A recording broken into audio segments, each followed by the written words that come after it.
E o nosso convidado de hoje é a pessoa que está por trás de uma construtora e incorporadora que já tem mais de 18 anos no mercado imobiliário. Meu convidado de hoje é o Marcos Brasil, que, segundo ele mesmo diz, entrega mais do que residências, entrega lares. Já são 8 empreendimentos sendo construídos ao mesmo tempo aqui em Santo André, se aventurando também em Ribeirão Pires. E hoje o meu convidado é o Marcos Brasil. Marcos, muito obrigada por ter aceitado o meu convite. Seja muito bem-vindo ao ConstruCast. Débora, eu que agradeço, é um prazer enorme estar aqui e estamos aí à disposição para esse bate-papo aí. Isso, não vamos conseguir fugir do trabalho de mercado imobiliário, de mercado da construção civil, de M Brasil. Mas para começar aqui o nosso episódio, conta pra gente quem é o Marcos. Olha, o Marcos, na verdade, é um mix, né, de vários atores, né? Então, dependendo do momento, o Marcos é uma pessoa. Então, vou falar alguns Marcos aqui, né? Talvez o principal, né, o Marcos, uma pessoa de fé, uma pessoa devota a Deus, né? Uma pessoa que é guiada muito fortemente pela espiritualidade. Esse é um lado do Marcos. Um outro Marcos é o Marcos marido e pai, né?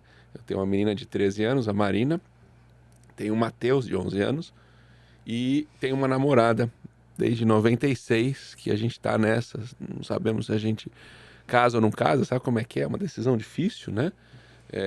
E estamos aí. Então, meus 2 filhos naturalmente são com ela, né? E, obviamente, ela é minha esposa, mas a gente não tem nenhum papel, não tem nada. Então, a gente brinca que somos eternos namorados, né? Tem o Marcos também, filho, né? Eu cuido dos meus pais. Meu pai tá com 90 anos, minha mãe não gosta muito de declarar, mas está próximo. E eu moro aqui próximo, eu sou o filho mais novo e eu acabei ficando por perto. Então eu cuido, eu mimo muito eles, né? Bom, tem o Marcos empresário também, né? Eu sempre fui empreendedor, eu comecei meu negócio próprio com 26 anos de idade. Então eu tô aí no mercado imobiliário desde 99, então Esses dias. já foi logo ali, né? E praticamente a vida inteira eu fui no começo autônomo e empreendedor, né? Eu não sei se eu sou um empresário muito bom, eu sou mais empreendedor. Eu descobri com a vida que são coisas diferentes, né? Meu DNA, meu perfil é mais empreendedor do que empresário. Bom, aí tem o Marcos social, né? Eu também tenho uma atividade há mais de 20 anos aí que eu atuo no terceiro setor, né? Hoje eu estou como presidente de entidade, embora esse lado meu é mais assim, eu não fico muito divulgando, né? Poucas pessoas sabem disso, mas é uma coisa, eu tenho, inclusive saindo daqui, tem uma reunião às 7 lá da entidade, né? É uma creche com 151 crianças no Jardim Santo André, divisa lá com Mauá, tá? E aí tem o Marcos, vamos dizer assim, que é um amante da vida das pessoas, né? Do bom vivant, de amante do churrasco, da cerveja, do bom papo, né? De uma praia, de uma montanha, de uma vadiagem, né? Eu tenho uma vocação enorme aí à vadiagem. Adoro meus domingos, né? Meus momentos aí de vadiagem, né? Quarta-feira à tarde, por exemplo, é meu dia de vadiar. É o dia que eu fico com meus filhos, né? Então eu pego eles na escola e tal. Então já tem um tempo aí, já é direito adquirido da minha esposa. Então eu diria que o Marcos é uma mistura de todos esses, né? Então, dependendo do momento, você veste ali uma capa, veste uma armadura, veste um chapéu, o que quer que seja, e atua aquele papel que a vida, naquele momento, nos pede. É isso, resumidamente é isso. Maravilhoso. E você disse que começou a sua vida empreendedora muito cedo. Quando você começou, já começou no mercado da construção civil? Então, eu montei minha primeira empresa no último ano de faculdade, Tá. tá? Então eu juntei com ele inclusive estava trabalhando comigo agora, uns 2 anos atrás, voltou a ser sócio, separamos de novo, estava falando com ele hoje. É muito difícil brigar comigo, tá? Eu não lembro de ninguém que eu briguei na vida. A gente separa, volta, mas brigar não é necessário, né? Então, assim, eu comecei no último ano de faculdade, eu montei uma recicladora de entulho, Qual que é a sua formação? Eu sou engenheiro civil, Tá. tá? Eu fiz Mauá, sou um fã da Escola de Engenharia Mauá. Tive também meus momentos de professor, eu montei o curso de Real Estate da Escola de Engenharia Mauá, né? E assim, a gente montou uma recicladora de entulho lá no Jaçanã. Então era uma área de transbordo e triagem, a gente pegava entulho, caçamba, moía, tinha todo um processo e fazia brita e areia, tá? Separava lá em 4 granulometrias e vendia isso. Era um negócio maravilhoso, só que meio ambiente no Brasil não é uma coisa que tem muito futuro, né? Foi um voo de galinha, morreu cedo, durou 6 meses. O negócio a gente já quebrou no primeiro ano, né? E aí eu fui estudar, eu terminei a faculdade e eu fui estudar fora. Então eu fui morar na Austrália, eu era surfista na época, então me aventurei aí. Eu estava desempregado, né? Conversei com meu pai, ele me emprestou um dinheiro e fui trabalhar lá. Trabalhei de ajudante de pedreiro, trabalhei entregando pizza, fiz faculdade de business lá na Austrália, né, em Sydney, e fiquei um ano lá. E aí voltei da Austrália, fui trabalhar numa construtora em São Paulo, fiquei 9 meses lá, não me adaptei, não gostei muito da filosofia da empresa, né? Prefiro até nem dizer o nome, porque coisa boa é melhor a gente não, né, não ficar dizendo. Então, e aí eu montei. Meu pai ficou bravo comigo na época. Falou, como assim? Você saiu do seu emprego? Você estava trabalhando de engenheiro e tal, e saiu para, né, montar? Eu falei, é isso, pai, né? Fiquei aí uns 15 dias em casa e logo fui tomar uma cerveja com um amigo e ele falou, pô, tô montando um consultório, você não quer instalar uma cadeira odontológica para mim? Eu falei, claro, minha especialidade, nunca não fazia nem ideia por onde começar, né? Mas tudo bem, a gente descobre, a gente tem que aprender, né? E peguei aquele troço, encarei o desafio e fui instalar a tal cadeira odontológica. Você sabe que dá trabalho esse negócio, era usado ainda, então tive que buscar o fabricante, que era lá do Rio Grande do Sul, e ver como é que instala aquilo. Aí tem compressor, tem infraestrutura de água, esgoto, elétrica.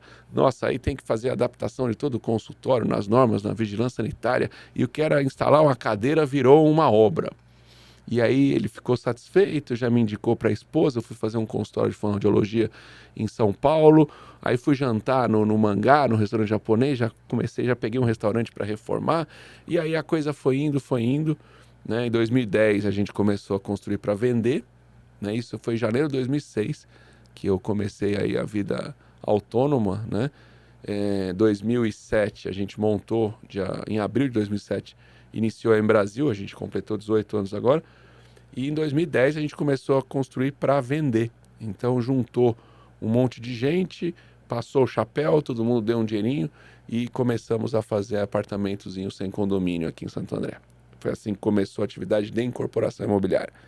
E aí nós fizemos sempre um por vez, sempre de uma forma comedida, né? Então a gente ia crescendo o tamanho. A gente começou fazendo 5 sobradinhos, aí já pegamos um predinho de 8 apartamentos, aí já pegamos 16 apartamentos. Foi a primeira incorporação imobiliária de 100 condomínio em Santo André. Fomos nós que fizemos em 2012. Aí fizemos a primeira incorporação imobiliária de Santo André na Caixa, sem condomínio com a Caixa, tá? 24 unidades, né? E aí a gente tomou coragem com a Caixa, falou, agora ficamos valentes. E fomos para a primeira torre ali na Vila Pires, isso em 2016, naquele sai, não sai da Dilma, né? Aí desenvolvemos o nosso primeiro produto campeão de vendas, que foi o VIP.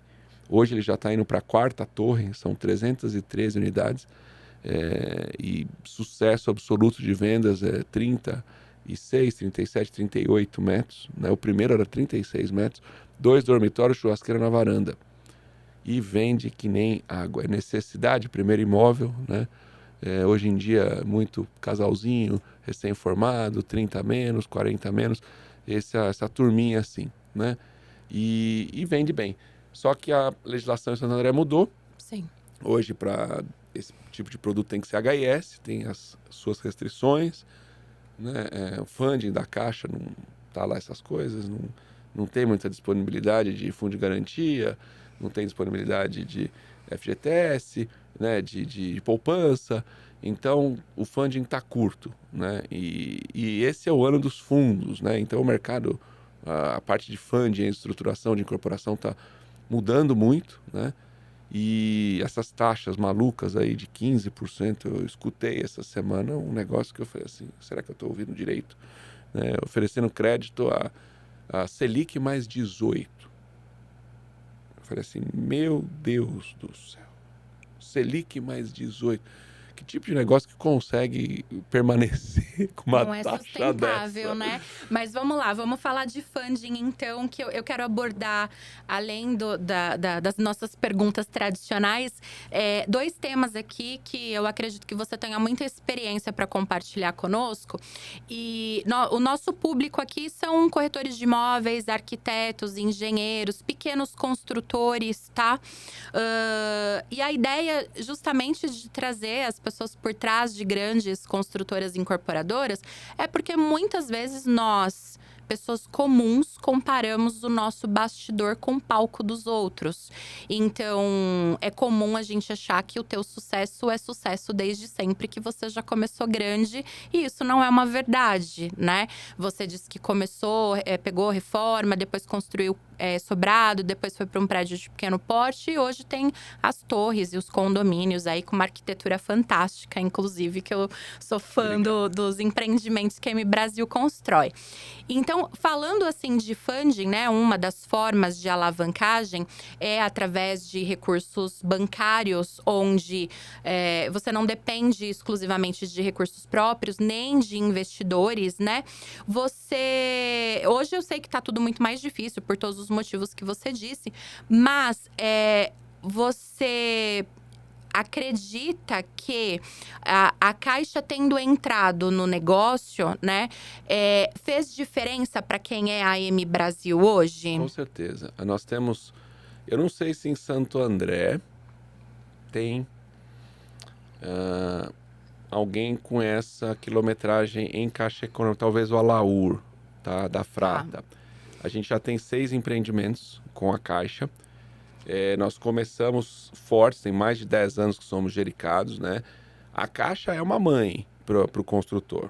Desde do pequeno, hoje você tem o terreno mais obra, né? Então, você consegue no interior comprar um lotezinho, você compra o lote e a construção com a Caixa. Né? A prova, tal, tem lá as regrinhas, não sei se é 20%, 30% que você tem que ter em recursos próprios e o restante financiado, a Caixa vai pagando por medições. Então, já vi modelos de negócios, né, de pequenos empreendedores que achavam o terreno, faziam um contrato de venda daquele terreno com o proprietário, ou seja, nem comprava o terreno, saía vendendo o terreno com um projeto, com uma parceria com o arquiteto, também não contratava o arquiteto, e aí achava o cliente e vendia e botava o nome do cliente na caixa, sabe? Ele, na verdade, ele era um grande despachante, né? Ele não tinha o terreno, ele não tinha o projeto, ele não tinha o funding, mas ele tinha vontade e a veia empreendedora e vendia uma casa na planta. Né? Sim, uma modalidade. Aqui a gente não tem muito essa cultura mais interior, é assim que as pessoas compram o imóvel. O terreno e a construção, né? Que é o modelo de construção em terreno próprio, muitas vezes, ou a construção, a construção em terreno próprio, ou a aquisição de terreno e construção, onde ele dá pouquíssimo ali, até pouco tempo a Caixa financiava 100% do terreno, né? Do valor financiado, liberava 100% do terreno para o vendedor. Essa regra caiu, hoje é 80%, mas ainda assim ele tem que descapitalizar 20% para pagar a parte do terrenista, do vendedor nesse caso, e o restante ele vai colocar na obra. Em até 24 meses que ele pode construir, né? Exato. Então, assim, a Caixa é uma mãe. Sem dúvida nenhuma, é a maior entidade do Brasil quando se fala de crédito imobiliário. O que tem parecido é o Banco do Brasil, mas é muito raro, pouquíssimas pessoas que eu conheço que operam. O Banco do Brasil é mais forte no agro, né? Assim, a força que a Caixa tem na habitação é mais ou menos proporcional à força que o Banco do Brasil tem no agro. são entidades governamentais que têm essa finalidade mais social. Sim. Então a Caixa, sem dúvida, é uma mãe. E aí dentro da Caixa você tem basicamente duas formas de trabalhar, que é no apoio à produção e no plano empresário, né? Então o apoio à produção ele é muito clássico no Minha Casa Minha Vida. Nós já fizemos 4 empreendimentos Minha Casa Minha Vida no apoio à produção e 2, a linha Vega, a gente fez com a Caixa, 1 no apoio à produção e 1 no plano empresário. Então são modalidades distintas. O apoio à produção ele tem uma modalidade de funding que vem de fundo de garantia e poupança. Então hoje é um recurso mais escasso, porque a informalidade vem cada dia crescendo mais no Brasil, né? Menos gente aí tá CLT, então a arrecadação do fundo de garantia vem caindo e concomitante a poupança, assim, aquela pessoa que tem o perfil de poupança está endividada. E aquele investidor que hora que a Selic está baixa, coloca alguma coisinha na poupança pela liquidez diária, acaba não sendo interessante, porque tem uma defasagem muito grande hoje da poupança com a Selic. Então, minguou todo o recurso. Então, a Caixa está sem dinheiro, a verdade é essa. Então, ela está trabalhando com a tesouraria. E tesouraria é dinheiro livre, né? Dinheiro de captação de clientes que colocam em CDB e tal. Então, é um dinheiro mais caro, é um recurso mais caro. Então, hoje se fala em Selic+. Então, o pessoal... É muito raro você ver, por exemplo, Selic mais 3, hoje é uma taxa muito bacana, né? E você vê fundos aí falando em Selic mais 18, por exemplo. Sim. Né? Então, que chega a ser assustador. E depende um pouco do tipo, porque existem basicamente 3 tipos de dinheiro, né? Que você precisa para fazer uma incorporação imobiliária. Então, o dinheiro, eu vou começar pelo 3, que é o mais simples. Então, o dinheiro 3, depois que você já performou o empreendimento, depois que você já tem SPE, você já tem o RI, você já tem venda, você já tem um percentual de obra, vamos colocar uma matriz que é clássica, né? O que a matriz é aquela composição que a entidade financeira monta para fazer o empreendimento junto com a construtora. Então, na matriz, entra na composição, né, do número, na equação. O terreno entra venda, entra obra, né, e entra o PJ, que é basicamente o cheque especial, né, o seu crédito. Aí depende da capacidade de pagamento da construtora, da capacidade de entrega, capacidade construtiva, do histórico, enfim. Então, você vai crescendo isso, né? Você vai ganhando musculatura ao longo dos anos, conforme você vai entregando e conforme você vai aumentando o faturamento. Você vai ganhando mais musculatura dentro da Caixa, por exemplo, né? Então, se você pegar o apoio à produção, como é que funciona o apoio à produção? Você tem uma taxa inexistente, eles não cobram nada, eles emprestam o dinheiro para você sem custo e é uma operação casada. Né? É uma parceria, na verdade, da Caixa com o empreendedor, com a construtora, onde a construtora vende financiamento para a Caixa, ela traz clientes, o objetivo da Caixa, na verdade, é angariar clientes. Então, ela adquire aqueles clientes, e aqueles clientes eles permanecem, muitas vezes, por toda a vida útil do contrato. Hoje é possível você fazer a portabilidade, mas imagino eu que a maioria não faz. Então, permanece aí por 20, 15, 12, que é a média, né? Às vezes 30 anos com a Caixa. Então, é uma forma de angariar novos clientes. Então, esse dinheiro não tem custo para a construtora. Só que a contrapartida é que você não cobra o INCC do cliente daquele valor do financiamento. Então, numa tabela, vamos colocar aí uns 25,75, por exemplo. Um imóvel de 200 mil. Então, 50 mil o cliente vai pagar para a construtora. Os outros 150 mil ele financia. Beleza. Financiou com a Caixa. Aqueles 150 mil a Caixa libera para a construtora sem custo. Tá? Então, você fechou ali a matriz, você fechou um contrato com a Caixa, ela libera esse funding sem custo. O custo é você não cobrar, você tem que manter esse saldo congelado, porque a Caixa ela faz a análise no momento em que ela assina aquela pasta com a construtora. E aí, às vezes, fica 2, 3 anos a obra acontecendo, E aí não dá para você mexer no saldo devedor do comprador. Então ele permanece estagnado. E aí o comprador paga uma taxa de evolução de obra ao longo da obra. Então é um custo do congelamento desse valor e ela libera esse valor para a construtora sem custo. Então é o dinheiro mais barato que eu conheço em termos de funding. E hoje ele é amplamente utilizado no Minha Casa Minha Vida. Sim, você até comentou aí que você começou pelo terceiro, né? Eu sei que daqui a pouco você vai falar de SCP e é um tema que eu quero abordar com você. Mas só fazendo aqui, né, o nosso glossário aqui, né, falando de apoio à produção, que é o modelo de financiamento dos imóveis na planta. Então, muita gente confunde o memorial de incorporação com a autorização de vender na planta. Então, vamos lá. A incorporação é a autorização formal para alguém fazer venda ainda em planta. Aliás, constitui crime federal vender sem o empreendimento estar registrado lá no cartório de registro de imóveis. Agora, para financiar, é necessário que o incorporador esteja, como nós chamamos popularmente, né, de jerique ou jericado, que na verdade o nome técnico é apoio à produção, onde de verdade a Caixa apoia a produção do empreendimento. O construtor não vai pagar nada, é um dinheiro gratuito, vamos dizer assim. A construtora não paga desde que também atenda ali os requisitos, né, de obra e quantidade de vendas.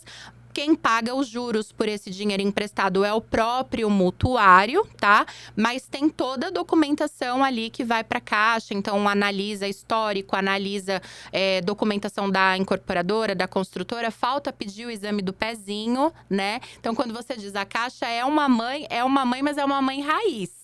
Não é uma mãe Nutella, porque vai, não é verdade? Aí, com certeza. Vai fazer exigência, quer rastro. Então, não é difícil, é mais complexo, né? Porque, por exemplo, Minha Casa Minha Vida, você tem lá toda a parte dos procedimentos para ter a certificação do PBQPH. Então, quem está acostumado a fazer de qualquer jeito, fazer errado, vai ter mais dificuldade. Quem está proposto a fazer certo, vai fazer certo mesmo, vai adequar ali a situação.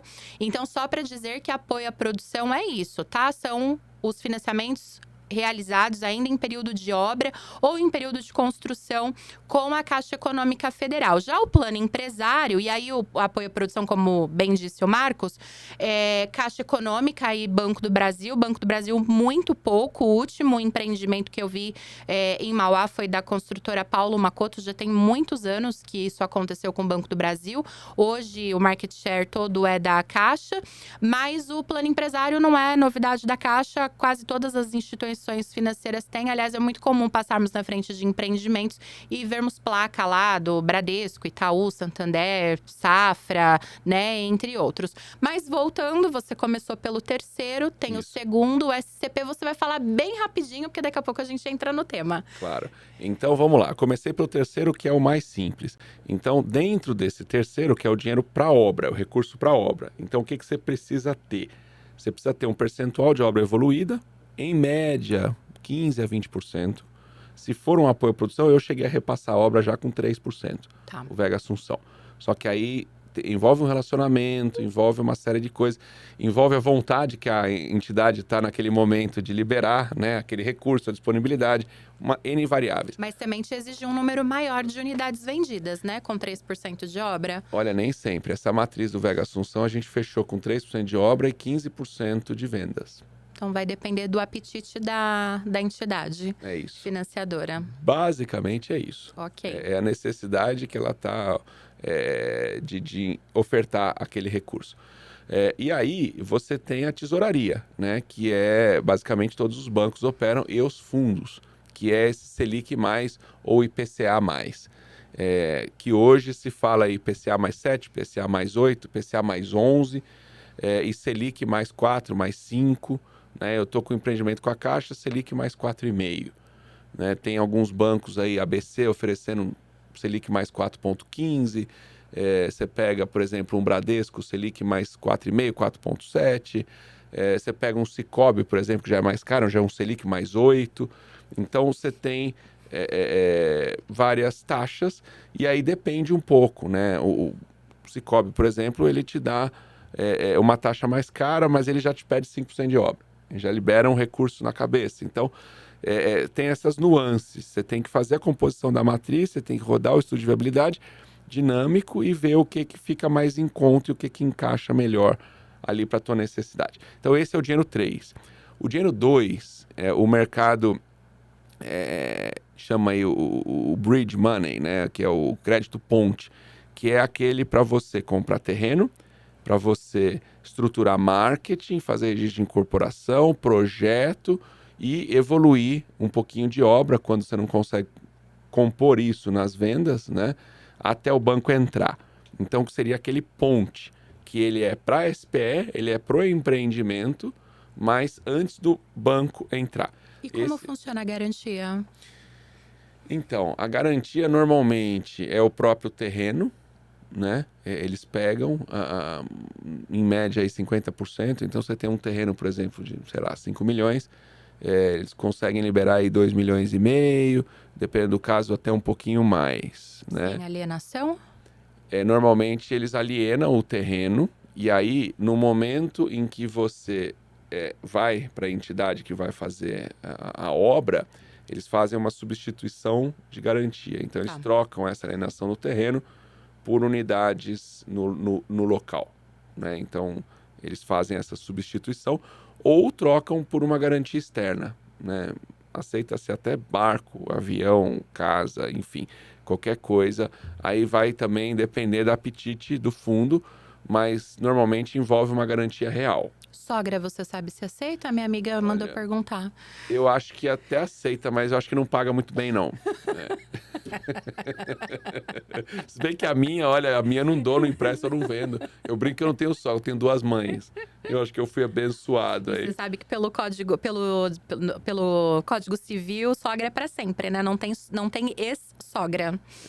Não, a minha eu não tenho o que falar. Vai ser para sempre. É uma segunda mãe, eu sou abençoado. A minha eu não dou, não. Eu nunca ofereci. Eu não sei porque eu nunca ofereci a minha. Bom. Depois você pode perguntar, por favor. A sogra da minha mulher também é ótima, tá? Tenho certeza excelente disso. Então, assim, o dinheiro 2 é pro empreendimento, para SPE, o mercado chama de crédito ponte. Certo. E o dinheiro 1, esse daí é muito difícil, né? É o dinheiro para você pagar custo fixo, para você pagar escritório, folha, amortizar capital de giro, enfim. É o dinheiro realmente para você colocar na holding, né?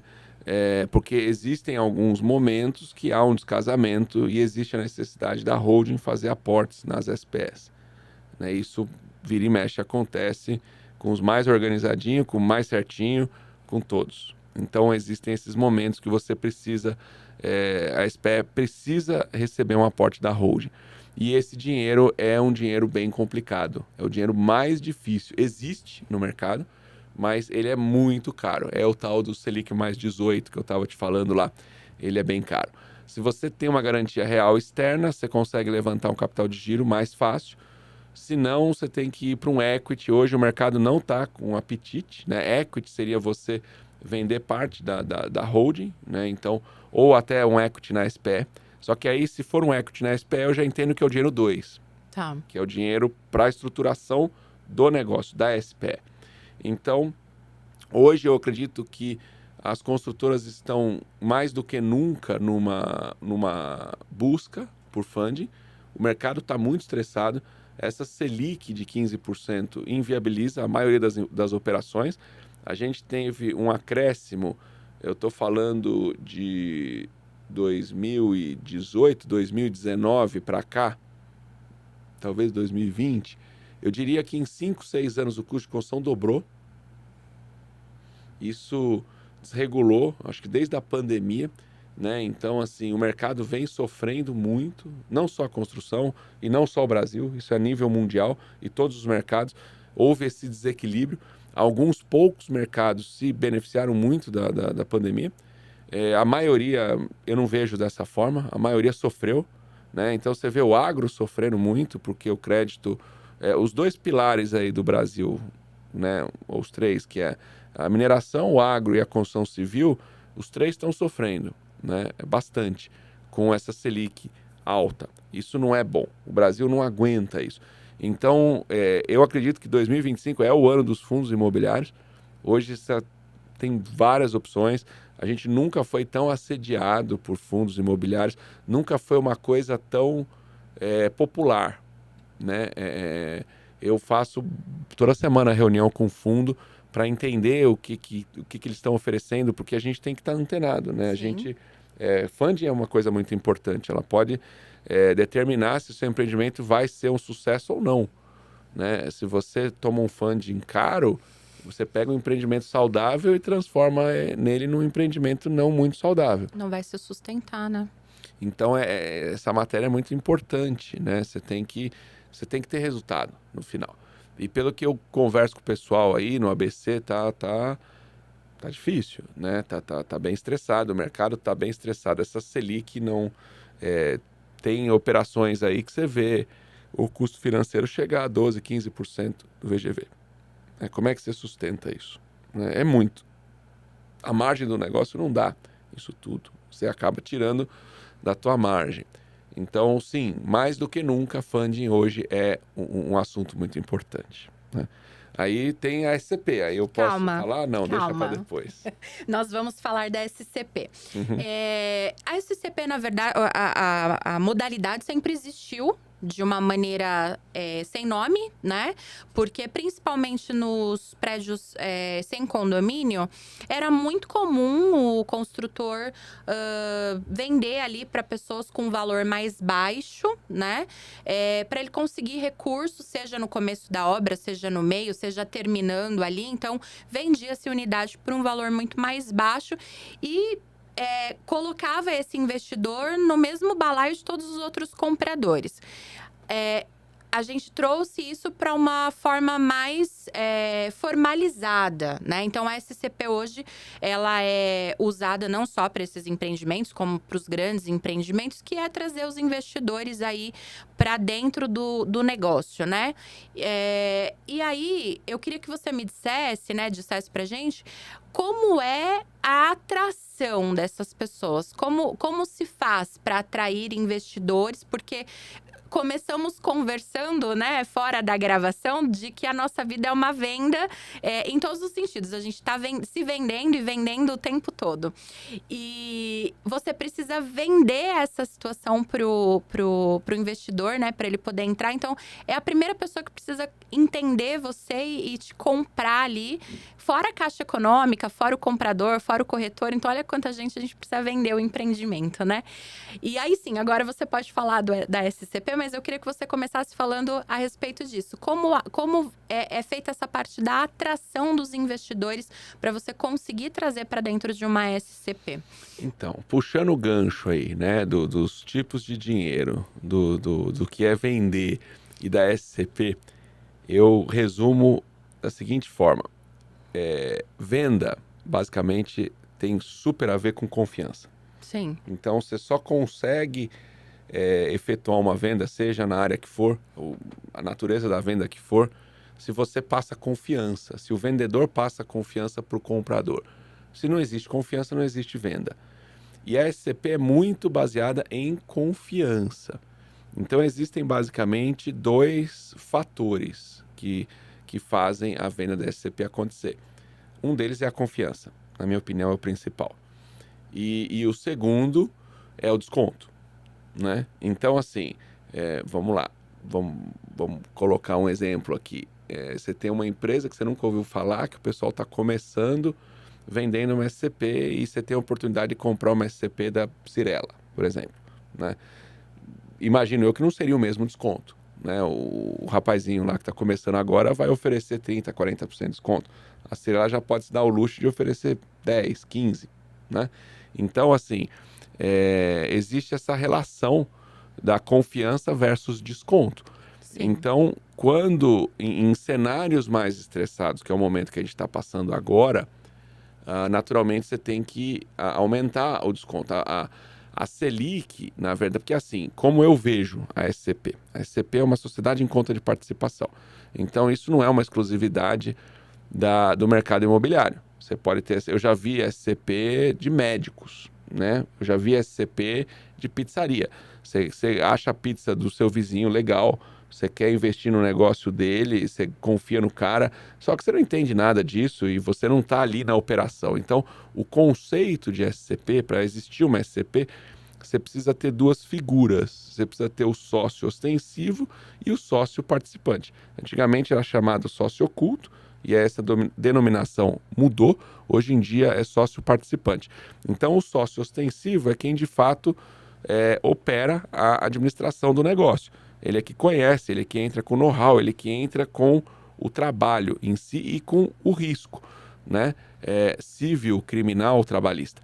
Já o SCPista, né, ou o sócio participante, SCPista, na verdade, é um jargão aí, né, popular, vamos chamar de sócio participante, que é o termo correto, ele participa só com risco financeiro.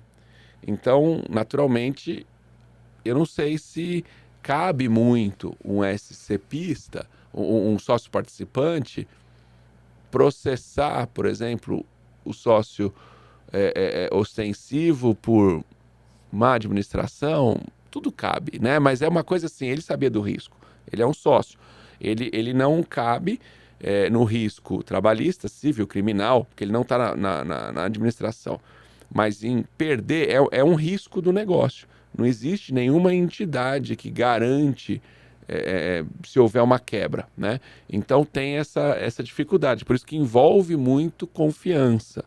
E envolve, eu acho que para vender SCP são essas duas coisas, é confiança e desconto.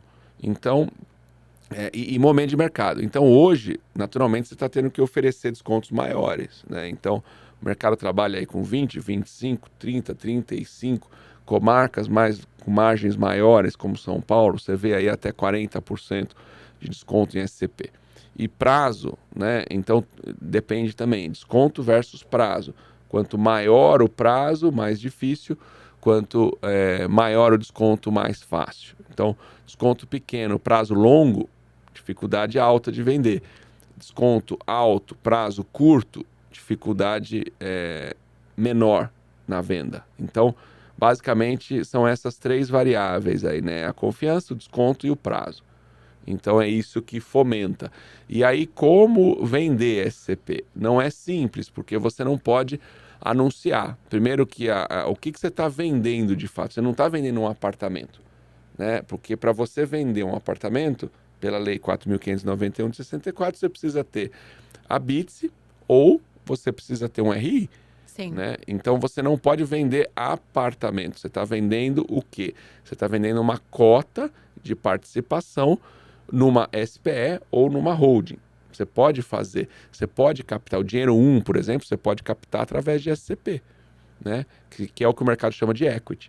Então, olha, eu estou precisando de um dinheiro para colocar no caixa para resolver problema aqui interno de folha de pagamento, de aluguel, de amortização de capital de giro. Né? Eu acho que é interessante você explicar, deixar claro isso para a pessoa, que a natureza, a necessidade do dinheiro é essa. Foi por isso que eu te perguntei como é que atrai, porque para você vender para o cliente final, você tem um decorado, você tem uma maquete, você tem um projeto. Para você vender para o corretor, você tem que ter tudo isso, porque ele precisa te comprar. Para você vender para a caixa entrar no teu negócio, você precisa demonstrar projeto, planilha, cronograma físico, cronograma financeiro. E pro SCPista que você não tem nada disso. Então, em tese, tem gente que pede balanço, pede DRE, pede certidões, pedem um monte de coisa. Quem já está acostumado, né, com isso, Olha, ou bem orientado, no caso, para tentar diminuir o risco. Risco zero ele não vai ter, como nenhum investimento nós temos risco zero, mas para tentar diminuir. Mas ainda assim é tudo muito abstrato. É muito confiança, sabe? A gente tem que confiar muito. Assim, a empresa, alguém que está investindo numa SCP tem que ter certeza que a pessoa sabe o que está fazendo, que ela tem responsabilidade, porque tem limite, né? A SCP você não pode sair vendendo, não existe nenhuma lei. Eu nunca vi um limite legal na lei, né? Eu desconheço. Mas existe um limite, né, viável. Você não pode vender SCP demais, senão o empreendimento deixa de ser viável. E a SCP, ela é uma antecipação de lucro. Ela é. Porque, assim, da onde vem a remuneração? Isso, inclusive, é previsto na lei. Quando você monta o memorial de incorporação, você tem lá o quadro NBR, e um dos documentos do quadro BR, se eu não me engano, o quadro 4, a folha 4, é o orçamento. Então, no orçamento, você tem lá quanto que você vai gastar na obra, tem regra para calcular isso daí, baseado no CUB, uma série de coisas. Só que o CUB é o custo unitário básico, então você tem coisas de elevador, uma série de coisas que varia. Por exemplo, demolição, contenção, escavação, fundação, é muito peculiar. E que né? Tem muita coisa fora do CUB também. Isso. Então, o CUB é o básico, e aí você insere essas coisas, e aí você coloca lá no memorial qual que é a remuneração do incorporador e qual que é a remuneração do construtor. Porque o incorporador e o construtor têm que comer. Normalmente, a remuneração do incorporador é tirada na venda, como se fosse uma imobiliária. E a remuneração do construtor é conforme vai evoluindo a obra. Então, mais ou menos é assim que funciona. Então, ok, o incorporador e o construtor tirar uma rentabilidade, né? Mas a SCP, ela deveria ser utilizada para viabilizar o dinheiro 2, normalmente, né? Que é o dinheiro que você precisa para estruturar o negócio. Enquanto não tem registro de incorporação, para comprar um terreno, para fazer um decorado, para fazer uma maquete, enfim, para fazer a estruturação até chegar no dinheiro 3, até você estar apto a buscar o dinheiro 3. Então, penso eu que a SCP deveria ser usada, a principal finalidade é essa, né? Pode ser usada para qualquer coisa, tá, SCP. Eu acho que tudo que é combinado não é caro. Sim. Se você chegar para o teu cliente e falar, olha, eu preciso de um dinheiro na holding, vamos conversar aqui, vamos fazer um equity, tudo bem. O que é combinado não é caro. Olha, eu preciso desse dinheiro para isso. Ó.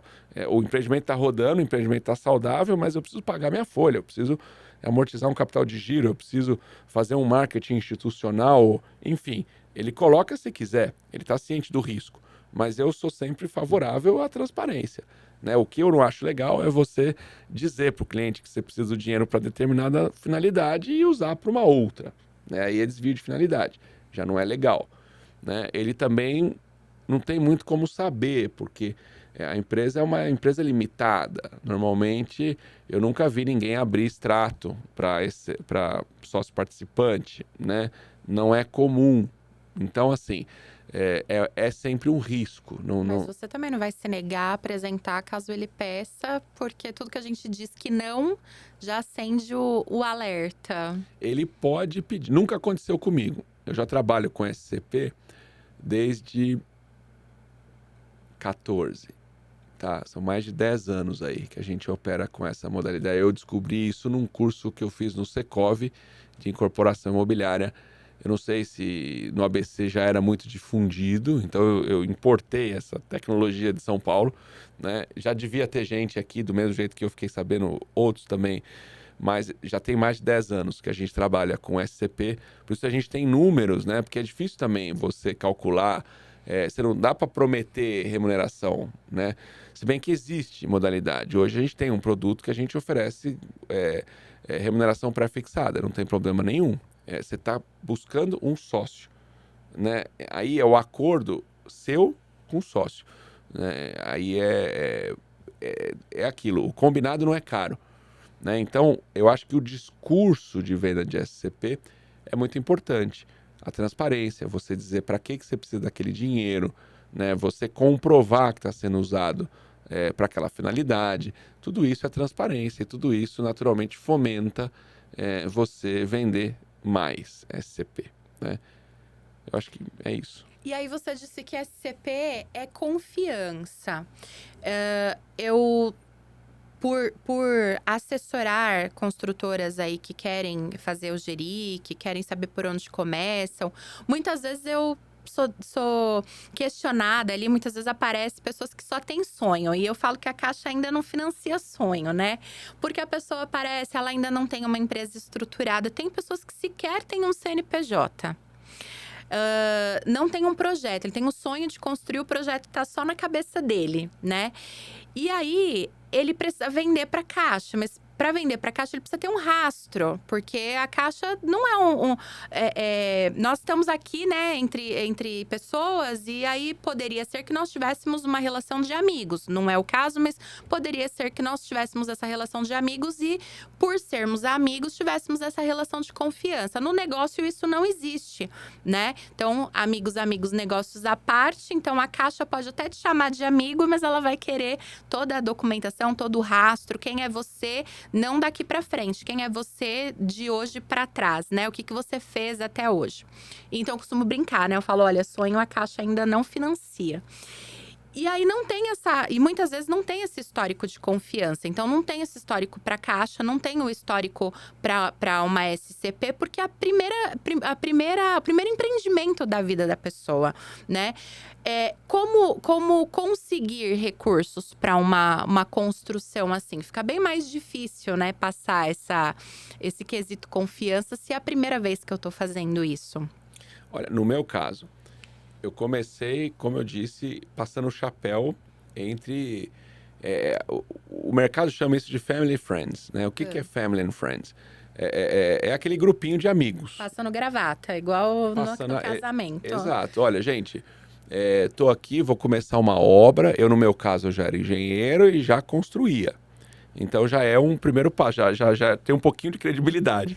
Você sabe que, não querendo te cortar, mas só te cortando porque eu vou esquecer de falar, você falou sobre construção financiada e eu conheço pessoas que saem pegando na família, tá? CPF, né? Você tem nome limpo, você tem renda, então eu vou financiar o imóvel no seu nome para construir, para depois vender. Então é sempre a rede de apoio ali, né? De amigos. Você vai juntando o pessoal, vai passando o chapéu, a gravata, ou o que quer que seja, né? E aí eu comecei assim.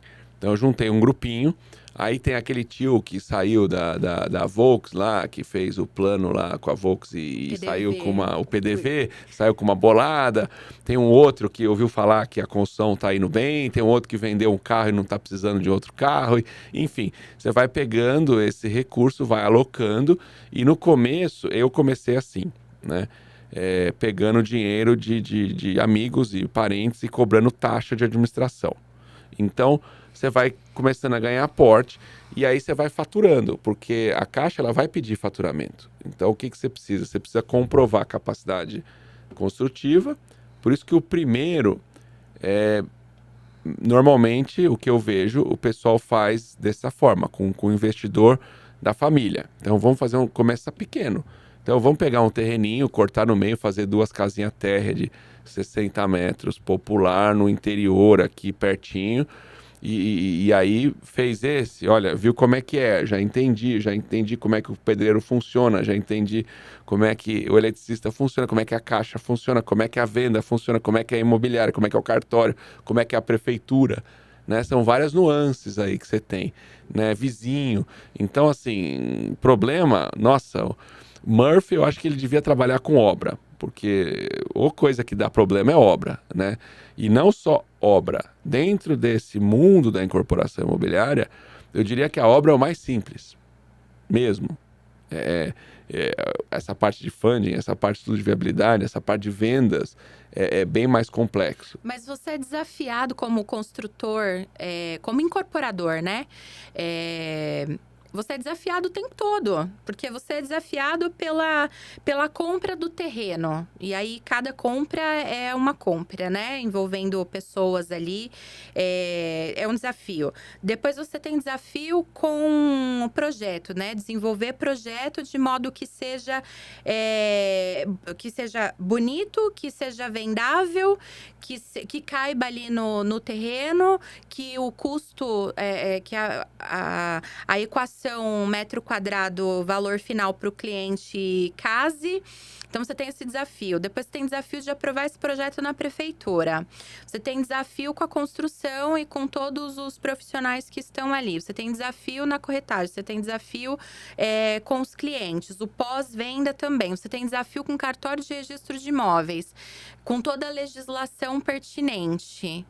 Então, assim, cada etapa é uma etapa. Você tem isso sem contar, sem falar aqui no desafio, que é uma várzea, né? Eu costumo dizer que é uma várzea, ligação de Enel, de água, habite-se quando o cliente passa na frente do empreendimento, porque eu brinco, né? Eu falo que o cliente, num determinado momento, ele tá lá, ele tá acompanhando a obra, né? Então, tá na fundação, o prédio tá crescendo, o acabamento de fora. Quando tá na parte de dentro, ele já não consegue enxergar mais nada do que tá acontecendo, a não ser que a construtora conte ali, né, pelo site, pelo aplicativo e tudo mais, porque ele não pode visitar a obra, ele não sabe o que está acontecendo do lado de dentro. A obra está pronta, está esperando a prefeitura emitir o habite-se, o cliente quer a chave, o incorporador quer o dinheiro, então é desafio o tempo todo. É uma luta contra o tempo, né? É uma luta contra todas essas variáveis e existe aquela coisa assim, a imagem da construtora não costuma ser uma imagem muito boa. É muito associada ao vilão da história, né? Na verdade, o consultor é o empreendedor. Sem o consultor, não, né, o empreendedor não teria sem o empreendedor não teria o pedreiro, não teria o corretor, não teria a pessoa da prefeitura aprovando o projeto. Tudo isso começa no empreendedor. Se não tiver um empreendedor, não tem. Toda a cadeia morre, né? Ela já nem nasce. Mas ele é tido, infelizmente, no Brasil como vilão. Então, sofre muito. E conforme você começa a atingir voos mais altos, os desafios só aumentam. E muito, exponencialmente. Então, o pessoal, você começa a ficar mais visado, o pessoal as ameaças começam a ficar maiores, aí você tem que começar a estudar filosofia, tem que começar a estudar estoicismo e técnicas aí, porque no fim do dia, o universo que a gente habita é a nossa mente, né? Essa é a nossa casa, é a nossa mente. E você não desliga ela, né? Essa noite eu acordei 2h40 da manhã, eu não dormi mais. Então eu convivi com a minha mente ali 4 horas, de forma forçada, né? O que você faz das 2h40 da manhã até as 6h40? Você não faz muita coisa, né? Eu fui estudar, fui, né, me atualizar, fui fazer uma série de coisas porque eu não consegui dormir. Sofremos da síndrome do pensamento acelerado, conforme diz Augusto Cury. É isso aí, Você pensa no copo de água que te leva ao A, ao B, ao C, ao D, você tá lá em cima, tal. Num determinado momento você fala assim, o que eu comecei a pensar lá no início que chegou a tudo isso? É isso aí, você acaba se perdendo. Então, no fim do dia é isso, é a tua mente. E aí você vai se desafiando, né? Conforme você vai evoluindo, né? Conforme a tua empresa vai crescendo, conforme o tamanho do seu negócio vai crescendo, o desafio cresce também proporcionalmente. Como diz o tio do Homem-Aranha, né? Com todo grande poder vem uma grande responsabilidade. Os ônus e bônus, né? E por falar em desafios, em crescimento e tudo mais, como é que o Marcos faz para lidar com as pressões do dia a dia? Qual que é o teu hobby? Olha, hobby. O meu hobby mesmo é a vadiagem.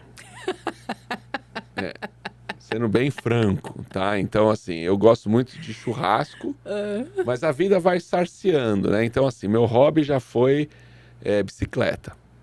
Só que hoje ela tá lá cheia de pó. Meu hobby já foi surfar. Já teve uma época da minha vida que eu não pensava em outra coisa. Era surfista, corria campeonato, morava na Austrália, veio na praia. Tava nem aí que eu era entregador de pizza e ajudante de pedreiro, eu tava surfando, eu tava feliz. Na verdade, foi o melhor ano da minha vida. Eu era estudante de business, né, na Austrália. Eu era entregador de pizza, ajudante de pedreiro e surfava todo dia. Foi disparado, lógico, eu tinha 25 anos de idade, né? Outra coisa, né? Solteiro nessa época, então minha vida era uma beleza. E assim,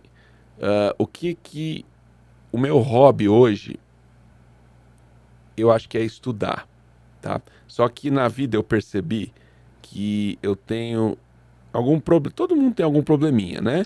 Eu descobri que o meu é alguma coisa associada aí com dislexia, por causa da minha filha, que ela também tem. E eu sempre gostei muito de aprender. Então, eu não sou uma pessoa que eu sou muito de ler, infelizmente. Porque a minha capacidade cognitiva para leitura é um pouco limitada. se eu assisto uma aula, por exemplo, né, como é que eu passava de ano? Como é que eu formei na Mauá? Porque eu prestava muita atenção na aula. E se eu prestasse atenção na aula, eu ia bem na prova. Porque se eu dependesse de ter que ler, eu tinha que fazer um esforço muito maior para ter um resultado inferior à da maioria. Então, por exemplo, essa madrugada eu fui estudar como? YouTube. Porque para mim, né, no meu autoconhecimento, eu entendi que é a forma que eu aprendo mais. Eu aprendo muito mais ouvindo e vendo o conjunto. Se eu ver e ouvir, Você é visual e auditivo. é isso, né? Agora, ler para mim, a minha esposa lê uma página, eu ainda estou no primeiro parágrafo, sabe? Eu demoro mais para ler, né? Eu entendo, não, né?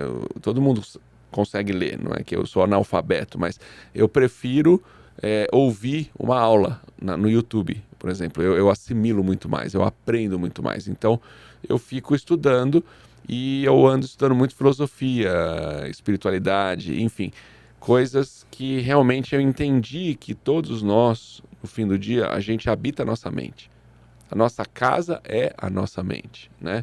Então, se a gente não estiver bem com a nossa mente, se a gente não estiver bem com a gente, nossa vida é um desafio, né? Eu tive nesses estudos aí curiosidades de internet, eu tive acesso a um estudo muito interessante do inglês, se não me engano, na década de 80, 70, 80, que é o estudo 25, que chama, né? Esse estudo 25, ele pegou e ensaiou uma sociedade de ratos, e esses ratos, eles tinham um ambiente perfeito. Então eles tinham água em abundância, eles tinham comida em abundância, tinham os lares feitos e planejados, espaço em abundância, material para fazer os ninhos, tudo em abundância. Então no começo essa sociedade sempre cresceu, sempre proliferou.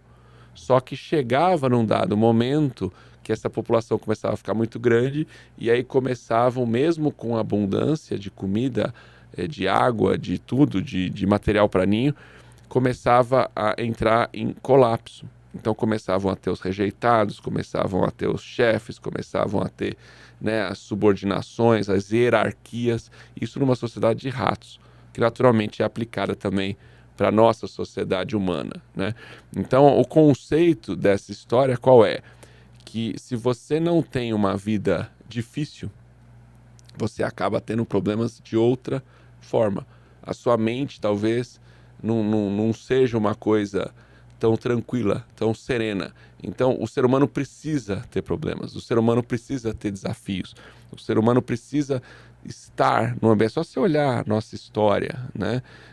Você pegar aí há 100 anos atrás, a gente estava, né, no meio da Primeira e Segunda Guerra Mundial. Olha a situação. A nossa vida é muito fácil comparado. Puxa vida, eu sempre culpei o Adão pelo que ele fez lá, então se ele não tivesse errado, ia ter problema do mesmo jeito? Resumindo, meu pai está com 90 anos, trabalha, né, dirige, vai para o escritório 3 vezes por semana, porque é uma pessoa que sempre teve... Você ainda trabalhar com 90 anos? Olha, eu vou dizer, eu vou colocar de outra forma. Eu permito, eu acho ótimo, eu admiro, e eu pretendo bater a meta dele, porque se você não tem problema, a tua vida não tem sentido. E você não tá vivendo certo. É verdade. Férias é legal. Se você sabe que você vai voltar, né? Eu sou um cara que adora, eu já falei que meu hobby é vadiagem. Eu tirei 45 dias de férias, né? E fui viajar com a família, fazer um curso. Então, assim, não é muito comum isso, você conseguir 45 dias de férias. Para um empreendedor, não. Né? Mas eu consegui, por quê? Porque eu priorizei isso. Isso para mim é muito importante, né? São experiências. Eu não ligo para coisas materiais, eu não ligo para carro chique, roupas caras, relógio, celular, não ligo para nada disso. Eu valorizo experiências. Então eu prefiro muito mais assistir um Cirque du Soleil do que comprar uma calça jeans, sabe? Eu pago fácil R$ 1.000 para assistir um Cirque du Soleil, mas eu não pago de jeito nenhum R$ 1.000 numa calça jeans. Para mim aquilo não me compra, sabe? Então eu gosto de experiências e o pouco dinheiro que eu tenho eu invisto em experiências, né? É o que isso nunca ninguém vai te tirar, né? Então, meu hobby eu acho que é isso. Eu sempre estou buscando uma nova experiência, um novo curso para fazer, e seja a natureza que for, né? Então, isso eu acho que é bem legal. A gente está sempre nessa busca aí de melhorar e aprendizado e De autoconhecimento. aprendizagem. E voltando a falar de trabalho, né? Na visão do Marcos Brasil, qual é o papel do corretor de imóveis no sucesso da jornada da incorporação? É vital, é vital. Infelizmente, o corretor, ele não é muito valorizado pelo mercado, né? Eu acho que o vendedor em si, normalmente, não é muito valorizado, né? Mas, assim, a importância do corretor é gigantesca. É a linha de frente, é a ponta, né? É a questão da confiança. Se você não tem um corretor preparado, se você não tem um corretor que conhece o produto e que passa confiança, você não consegue vender. E empresa nenhuma, de ramo nenhum, prospera sem venda. Basicamente, você precisa de duas coisas. Qualquer empresa precisa de duas coisas. Precisa ter venda e precisa ter um bom produto, né? Sem essas duas coisas, se você só tem venda também e não tem um bom produto, o negócio não prospera. Então, para prosperar, você precisa dessas duas coisas. Eu diria que são as duas principais. E a primeira delas é a venda, né? Se você não vender, não adianta você ter um bom produto. E não adianta também você vender e não ter um bom produto. Então, eu acho que as duas são muito importantes. Então, o corretor, ele está ali 50% da responsabilidade do sucesso do negócio está no corretor. Os outros 50%, tá, vamos dizer assim, no pessoal da obra, né, na engenharia, né, que é o que você está vendendo. Então você tem que ter também, o corretor ele vende e ele tem que entregar, não é ele que entrega aquilo que ele vende, né? Então ele tem que vender um produto bom. É isso. Então eu acho muito, muito, muito, muito, muito importante, eu diria que 50% do negócio está na mão do corretor. Por isso a gente investe muito, a gente leva isso muito a sério e eu já tenho imobiliária desde 2014, porque eu entendi isso lá atrás, né? Pagar boa comissão, né? Eu sou um dos que mais paga comissão aqui no ABC, porque se você paga pouca, eu entendo isso, eu já fui assim. Para mim, o empreendedor que quer, o construtor que quer pagar uma comissão pequena, ele não tem experiência. Pensa comigo, você é uma corretora, você tem um cliente de 500 mil, você tem uma consultora que paga 6% de comissão e a outra que paga 4%. Você vai levar o cliente aonde? É lógico que você vai levar primeiro onde paga mais. Com certeza. Então, isso é a natureza, todo mundo precisa pôr dinheiro em casa, né? Então, é lógico que você vai levar onde paga mais, primeiro. Aí não deu certo ali, você depois em quinto lugar você até leva naquele que paga 4, né? Então você tem que valorizar, você tem que remunerar, você tem que pagar bem. E outra coisa, é muito mais fácil você vender um imóvel de 100 por 110 pagando 6% de comissão do que você vender um imóvel de 100 por 95 pagando 3%. Maravilhoso. Estou diante de alguém que não liga de pagar comissão. Então, é um dinheiro bem gasto. Tá no custo. Tá no custo. E agora eu vou puxar a sardinha pro meu lado, né? E o papel do correspondente bancário nisso tudo? Também é vital, é muito agora importante. Agora você pode falar mais bem do que do corretor que eu deixo. Pode subir a égua um pouquinho. Pode subir a égua. O correspondente também é muito importante, né? Porque não adianta você... Hoje a gente está vivendo muito esse problema, né? Os bancos estão com os crivos bem apertados, né? Então já está difícil você achar alguém que se aventura. Eu percebo muito medo, né? Economia é uma coisa que não combina com medo, né? Você tem dois cenários. Você tem um cenário onde o teu irmão acabou de ser promovido, teu irmão acabou de comprar uma casa e o negócio dele está bombando. Cenário 2, teu irmão acabou de ser mandado embora, teu irmão acabou de perder o apartamento dele pro banco, né? E tudo tá assim, super confuso. Qual desses é mais propício a você comprar um imóvel? Naturalmente é o primeiro. E qual é o que a gente está vivendo hoje? Infelizmente não é o primeiro. Então, assim, e num cenário desse, para piorar, né? os bancos ainda apertam mais ainda, porque o risco aumenta naturalmente, né? Eu entendo também o lado deles. Então, mais ainda é importante a figura do correspondente, porque se você não junta a documentação correta, se você não defende aquele cliente de forma correta para a instituição financeira, a chance dele conseguir o limite, o teto que ele conseguiria de financiamento, acaba se reduzindo. Então, sim, é muito importante e você tem, infelizmente, todos os segmentos, você tem pessoas que não são exatamente de boa fé. Então, você tem, infelizmente, já tive casos de corretores ou até de clientes que produzem documentos que não são verdadeiros para atingir um crédito. E isso, se você não tem um correspondente que tem experiência, ele não vai entender, ele não vai perceber e pode sobrar para a construtora, né? A entidade financeira pode achar que a construtora é que está forjando aquela documentação. Então, é vital, é muito importante você ter um bom correspondente também, com certeza. Maravilhoso. E aí, já indo para os minutos finais, né? Que já falamos bastante. Um bate-bola rápido, eu vou te colocar aí uma palavra e você me fala o que vem à tua cabeça. Deus. Primeira coisa, acima de tudo. Família. Segunda coisa. Um livro. Caibalion, do Hermes Trismegisto. Uma frase. Integridade, excelência e cooperação. Time do coração. Olha, nesse aspecto aí, não é meu forte, tá? É o Santo André. O que é que o Marcos de hoje diria pro Marcos quando começou? Força. Força. E um conselho para quem tá começando agora? Força. Não é fácil. Mas nunca ninguém disse que seria. E as melhores coisas da vida são aquelas conquistadas com muita dedicação. Jesus disse que nós teríamos aflições no mundo, né? Que éramos para ter bom ânimo. Ele não disse que seria fácil, mas disse que seria possível. É isso aí.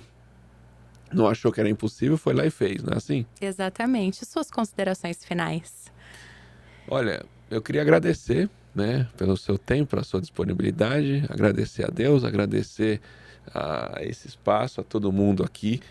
E é isso. A gente sempre, por pior que a situação pareça estar, a gente sempre tem que lembrar de agradecer. Isso faz a vida que já não é fácil ficar um pouquinho mais leve, né? Então, acho que é isso. E você me perdoa, eu sou um cara muito emotivo, né? Então, assim, naturalmente nas considerações finais aí, eu fico emocionado. Eu sou um cara meio esquisito, né? Eu sou um cara com formação em exatas, só que eu sou um cara de humanas, né? Com formação em engenharia, mas alma de filósofo, apaixonado por arquitetura. Então, eu sou meio esquisitinho mesmo. Então não repara não nas lágrimas. Tem um substantivo mais bonito para esquisito, é excêntrico. Pois é. Chique, né? É chique. É isso aí, esse é o podcast de hoje, o nosso episódio aqui no ConstruCast com o Marcos Brasil. Marcos, muito obrigada mais uma vez.